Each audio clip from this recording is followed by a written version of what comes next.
So you finally decided that you want to get that Jamaican driver's license. No problem. Stay tuned and I'll provide all the details you need to get started. Wagwan people, it's your girl LK, and today we are going to be talking about how to get your Jamaican driver's license. It's going to be a two-part video, so today I'll cover part 1. So guys, I'm so embarrassed to say that at my age I have not gotten my driver's license as yet. So now it's 2024 and I've decided that I want to get my driver's license this year. I feel like I wasn't serious about it. I didn't have anyone to push me, and also I didn't have anyone to teach me to drive. So maybe that's why I put it off so long. The first thing I did was get some information from drivers that I know and people that already had their driver's license. But what I realized, guys, is that I was getting some incorrect information. So I did a few things wrong on this journey. You first have to get what you call a learner's, which is a provisional driver's license, which is what we'll be looking at today in part 1 of this video. So if you Google it and how to get your provisional driver's license on the website, there's a form on there that it said that you can download. However, it turned out to be the wrong form, and I went ahead and downloaded that form because on the website it says that you can get it from the tax office. You can print it online, and also you can get it from the examination depot. However, guys, that was not the case. I ended up downloading the wrong form, went to my GP and filled out that form, wasted my time and her time filling out the wrong form. So I really went about this incorrectly. Some of the drivers that I asked, it could be because some things have changed, guys. So point to note, this is not my first learner's, guys. This is not my first provisional driver's license. So I already did a learner's which got expired, and that's why I'm in this situation, which I blame myself completely for. So when I was getting my first learner's, this was not the process. This process is much more difficult. You normally just pay $1,800 at the tax office and they make you read something. I don't remember what you bring in. If you had to bring in TRN or birth certificate, but you walk with the $1,800, you went to the tax office, they had you read something, a few lines, then they sent you to the cashier and then you just get your learner's like that. But this process is so different because now on the website it was said that you could call and make an appointment. So guys, I got the wrong information from people on the website, and when I called hoping to make the appointment, they said that I had to come in. So guys, do not make the mistakes that I made. So the best thing to do is to go to the examination depot. Now if you're coming from the countryside or in the Montego Bay area, you have to take a flanker's taxi. A flanker's taxi which you get at the bus park or downtown in Montego Bay to get to the examination depot. That taxi stand does not always have a lot of drive, so guys, you basically have to be running into vehicles to get there.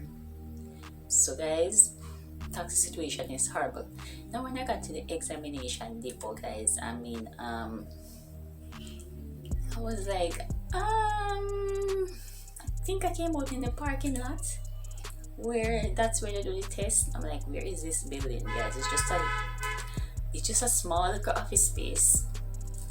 Can't really hold a lot of people, and from my experience, the customer service is, if you stand up and don't open your mouth, people are not gonna get through. You have to be asking questions and going to the window, else you'll be there all day. So I went in there, spoke to the lady at the window, and she gave me a little paper. It had where you could put your name. You need to fill out information, put your name, email address. There's a part on there you fill out where they issue you an appointment date. So I never realized that the official part me got right, and I couldn't want them feel like because it was my next day off.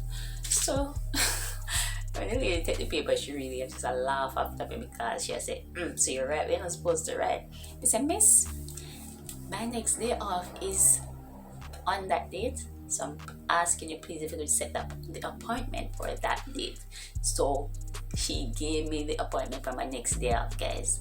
But I feel like if you ask them and it's available, you might get it. But don't be like me, because I'm a working person. I don't have every day. I'm not going to be available every day. So I had to plead with her to get the day that would be my next day off. So guys, she set the appointment date for me. And she also gave me the correct form, told me to fill it out, and also when I'm coming back I should bring I should photocopy my birth certificate. So after you go in, get the correct form, set your appointment date, you will be coming back on the appointment day to get the test done. Now on that form, guys, so the form is basically a 3-part form. On the first part of the form is called the H1 form, and that form is where you put your personal information, your name, email address, and that kind of stuff. There's a part at the bottom that they fill out. The second form is the MC1 form, which is the medical form. That is where your doctor fills out. So guys, for this form, I went to there are some doctor offices in Montego Bay. After hours they charge extra.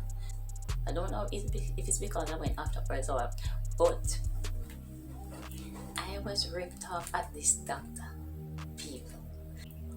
I had to pay $7,500 for my medical. Like seriously, guys. I just went in a room and they checked my vision. You know, you have to have proper vision to drive on the roads. You also have to ensure that you're not drinking any alcohol. So they check a number of things, guys. But mostly, the doctor just didn't really check anything and charged me $7,500. So I'm like, but guys, because what happened to me is that when I got the form at the depot, I did not look at the back and realize that there was a medical part at the back. Because whenever I used to have that on the first learner's form, whenever the medical for the first time I was doing my learners, but this one is more complicated. So there was a medical part and I was strapped for time and my test date was coming up, so I didn't have the time to run to another doctor. So I was between a rock and a hard place, guys. So say, you know what, 7.5, but it won't happen again. And if I had asked, if I realized sooner and had asked the right people, I would have paid less than that, because I have family members who pay from $1,000 to $1,800, guys. But it shouldn't be that expensive for you. I blame that one on me. So that's on the third part of the form now, guys, which is the, I may not be saying this correctly, it's either the IR form, or the 1R form, but that part is done by your JP. So when I take that form to your JP, and he or she is gonna sign and stamp that form, and that will be it for the end of the form. Done with the form. You see how much precious this one little learner as I take it through? I feel that's why I didn't start my journey sooner, because this process is just so complicated, guys. I mean, you have to go in person to make an appointment, set appointment date, and all of that, run up and down, medical. You know, that used to be for the, when you get in a general driver's license. It never used to be like this for the provisional / learners. So everything changed up. I've got to tell you, so when you're doing the IR or the 1R form, when you're getting that form signed, you also need to get your free passport size photos signed and stamped as well. So when you're going back now on the date that they will provide you with to come in for a test, you should have your completed form, your 3 certified passport size photo, and you should also have a copy of your birth certificate photo. You should also have a photo. Let me try it. Just photocopy your birth certificate and bring it. Understand the proper English don't work with me all the time. So if you have those, you have everything, you should be good. No, guys, so now that you have all of that, you come in at the time that is say you're supposed to come in, and you're ready to do your test. So even before you start the process of going in to get the learners, you should already be going through your driving book, and also you should be taking some online driving tests, because that's what I did. Because most people say they don't really see the questions in the booklet on the test paper, right? So just practice your questions in your driving book, and I use some online resources as well. There's some online tests that you can use, and just practice. So on your test day, they're going to hand you a sheet with some questions on it. I don't remember how many questions it is. Alright, so I don't remember the amount of questions. I don't remember if it was 20 or 25 or what, guys. Somewhere there. So the pass mark is 75.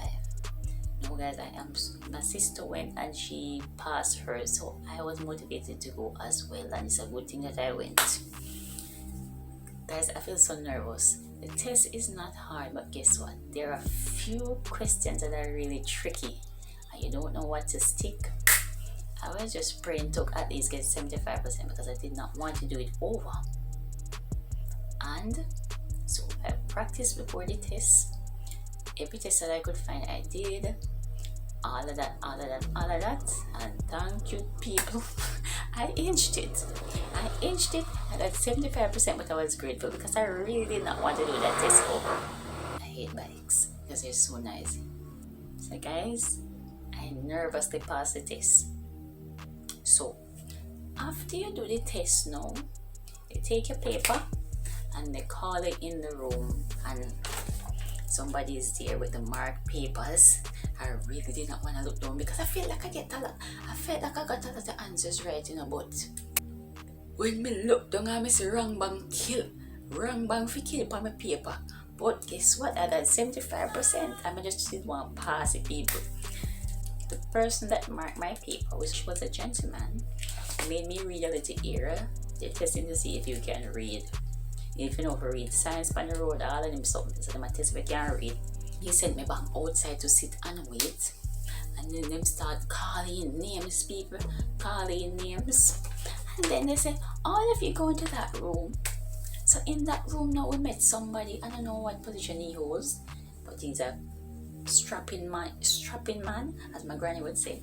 Tall and strapping, and calling room and say, congratulations, you passed your test, and so we'll be sending you to the tax office to collect your driver's license. And we're so happy, guys. Wow, it just feels so good. So guys, so after you've done the test, they're gonna give you a package to go to the tax office, which should not be open. If you open it, the tax office will not be accepting it, and so the examination depot will not be accepting it either. So got my little package and I protected it with my life on the way to the tax office. So as you know, the tax office is no longer down in Montego Bay, as in the area that it used to be. It used to be on the highway there, but now it has gone to Freeport. So I had to take a taxi into Freeport.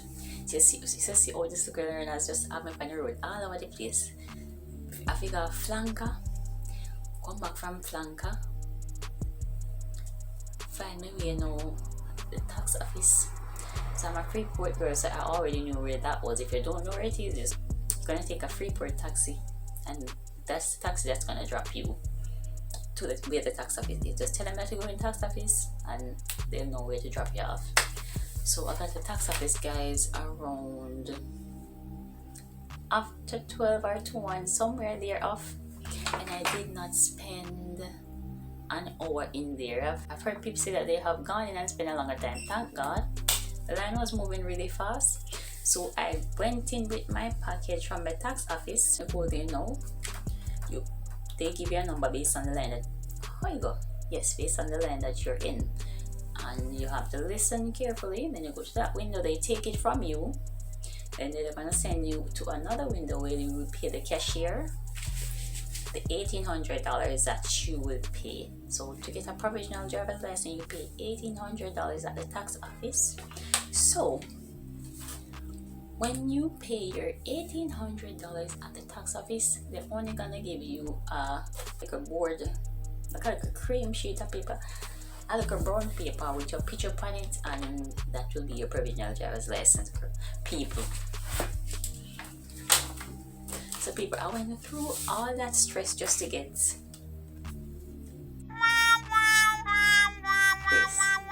So this is your provisional driver's license. So it has your picture.